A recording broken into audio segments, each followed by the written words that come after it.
తెల్ల తెల్లవారే వెలుగు రేఖలా పచ్చ పచ్చ పచ్చి మట్టి బొమ్మలా అల్లి బిల్లి వెన్న పాల నురగలా అచ్చ తెలుగు ఇంటి పూల కొమ్మలా దేవదేవుడే పంపగా ఇలా దేవతే మా ఇంట అడుగే పెట్టెనంట బ్రహ్మ కళ్ళలో కాంతులే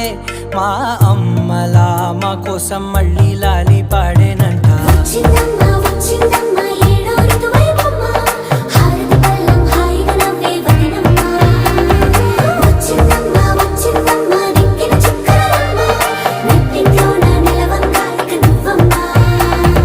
తెల్ల తెల్లవారే వెలుగు రేఖలా పచ్చ పచ్చ